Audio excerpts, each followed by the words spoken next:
Next हमारा concept है optical fibre का। और ऑप्टिकल फाइबर जो होता है ये हाई स्पीड डेटा ट्रांसफ़र के लिए यूज़ होता है। डेटा ट्रांसफ़र मतलब इलेक्ट्रोमैग्नेटिक वेव का ट्रांसफ़र। और ऑप्टिकल फाइबर का जो है, जो डेटा स्पीड होती है बहुत ज़्यादा होती है, एनर्जी का लॉस बहुत कम होता है। और जो बाहर का इंटरफ्रेंस होता है ना, जो हमारा सिग्नल मोबाइल का आता है वो हमारा आता है इलेक्ट्रोमैग्नेटिक वेव जो स्पेस में ट्रैवल करती है उसके थ्रू आता है। ठीक है। तो सिग्नल स्पेस में आता है तो कभी ना कभी वो बाहर एक्सटर्नल फैक्टर से अफेक्ट हो जाता है।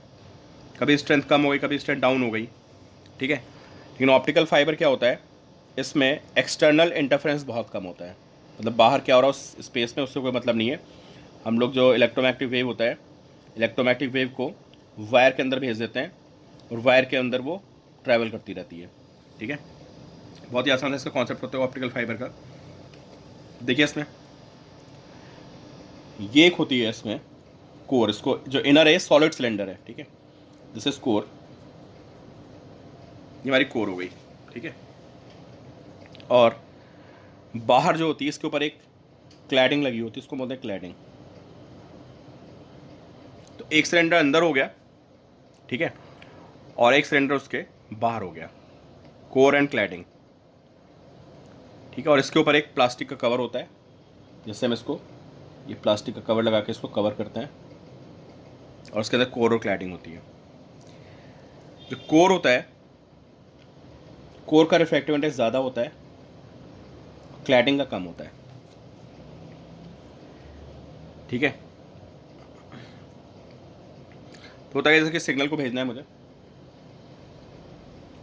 तो सिग्नल को आप ऐसे भेजोगे, यहाँ पे ऐसा आके हिट करेगा ये। ठीक है। यहाँ पे कुछ इसका वो होगा, रिफ्रैक्शन होगा।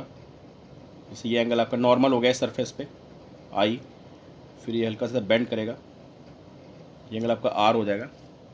और जब यहाँ पे आके हिट करेगा तो बाउंड्री मिल गई इसको। कोर जिसका रिफ्रैक्टिव इंडेक्स N1 ज़्यादा होता है, क्लैडिंग जिसका कम होता है। बेसिकली अंदर का मीडियम ये डेंसर हो गया और ये मीडियम रेयरर हो गया। ठीक है। तो इस आई को ऐसे एडजस्ट करते हैं कि जो यहाँ पे एंगल होना चाहिए, this angle should be greater than C. अगर ये एंगल ग्रेटर देन सी हो गया तो फिर क्या होगा, रे यहाँ से रिफ्लेक्ट करेगी, यहाँ जाएगी, और ये एंगल भी सेम होगा, फिर यहाँ से रिफ्लेक्शन होगा, ऐसे ऐसे वो समझे, ऐसे ऐसे उसके अंदर ट्रैवल करती रहेगी। किसके अंदर, कोर के अंदर ऐसे ऐसे ट्रैवल करती रहेगी ये। ठीक है। सिग्नल को ऐसे हम इसमें भगाते रहते हैं। बोर्ड में था शायद, आप चेक कर लेना भी है कि नहीं है, शायद हटा दिया इसको। तो इसका कॉन्स्ट्रक्शन आता है, तो कॉन्स्ट्रक्शन में यही सब आप लिखोगे कि सिलेंड्रिकल दो सिलेंडर वो हो गए, एक अंदर उसके बाहर, है ना। N1 is greater than N2, अंदर हमारी कोर भी बाहर क्लैडिंग हो गई। ठीक है। अब जेई नीट में यार इस पे क्वेश्चन बन जाते हैं ऑप्टिकल फाइबर पे। ठीक है। देखो कैसे क्वेश्चन बनते हैं। आपसे पूछता है कि what should be range of i, ये भी आपको करा चुका हूँ, बेसिकली वही क्वेश्चन है। What should be range of i so that TIR takes place at the interface of core and cladding. जहाँ पे कोर और क्लैडिंग का इंटरफेस है वहाँ पे क्या होना चाहिए, TIR होना चाहिए। तो वही स्लैब वाला आपको कॉन्सेप्ट में बताया था ना, ये स्लैब में ऐसे स्लैब रखते हैं, उसमें रे आती है, जो पहला वीडियो था, वही कॉन्सेप्ट यहाँ चलेगा। ठीक है। तो इसको मैं थोड़ा सा अलग बनाता हूँ डायग्राम को। ठीक है। ये हो गई हमारी, दिस इज कोर, 2D बना देते हैं। ठीक है। इसको दिस इज कोर, कोर में रे ऐसे आ रही है, दिस एंगल इज आई, इसको हल्का सा बेंड करेगी, बेंड नहीं हुई ना, बिल्कुल वही एंगल आ गया। चलो बेंड नहीं की, थोड़ा सा और इसको ढंग से बना लेते हैं।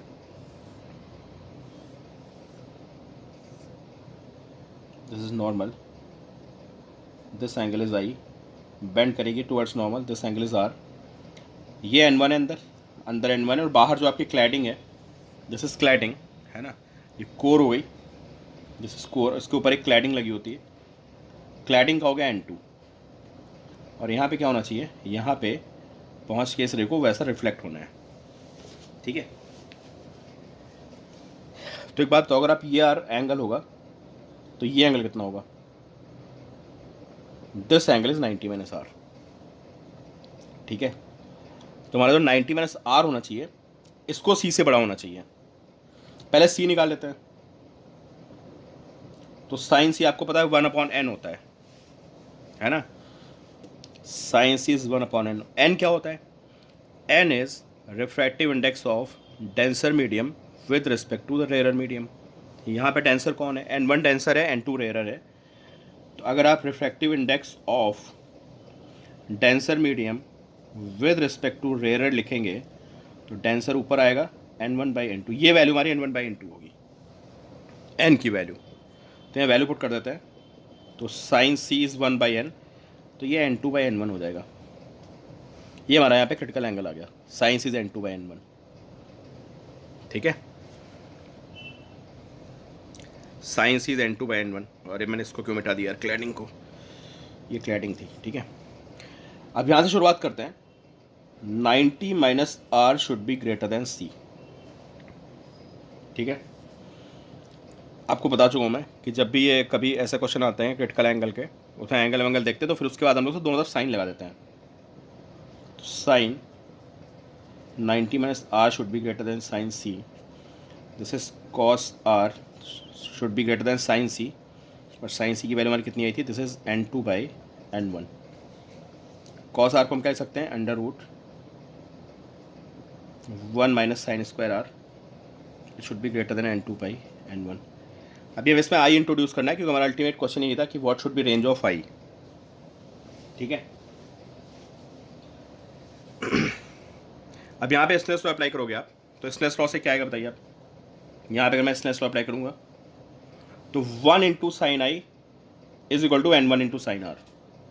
मैं यहाँ लिख रहा हूँ। ठीक है, 1 इंटू, यहाँ पे एयर है ना, तो 1 इंटू साइन आई ये कोर में जा रहा है, दिस इज n1। तो n1 इंटू साइन आर, तो साइन आर की वैल्यू कितनी आ गई यहाँ से? Sign i/n1। इसकी यहाँ पे वैल्यू पुट कर देंगे हम लोग। ठीक है, तो साइन आर कितना है? साइन i/n1 है ना। तो √1 minus sine square i, sine r की वैल्यू पुट कर दी मैंने, by n1 square should be greater than n2/n1। ठीक है, ये वैल्यू हमारी n2/n1 से बड़ी होनी चाहिए। स्क्वायर मारते हैं दोनों साइड। स्क्वायर मारने पे क्या आएगा? 1 minus sine square I by n1 square is greater than n2 square by n1 square. This is 1 minus sine square by n1 square is greater than n2 square by n1 square.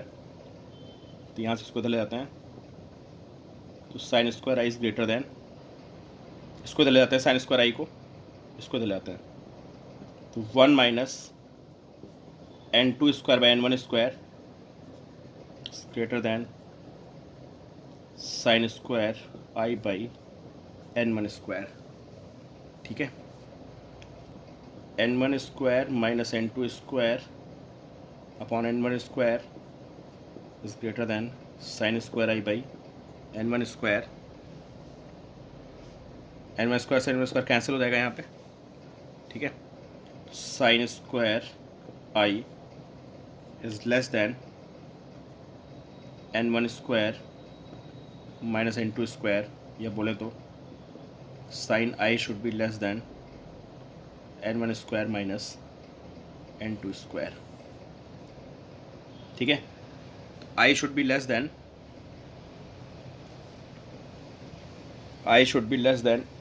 Sine inverse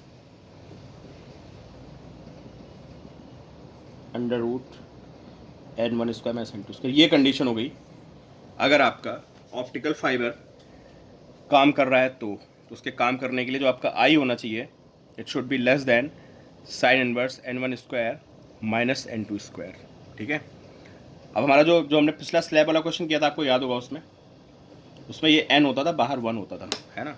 basically वही concept हो गया। देखो आप, वहाँ हमारा formula आया था sine inverse n square minus 1 आया था। देखो आप, है ना, बताया ना, फॉर वॉट जो वो क्वेश्चन स्लैब का कराया था कि what should be range of i so that, यहाँ से so that T I R takes place at this surface, ये क्वेश्चन कराया था ना आपको वीडियो में।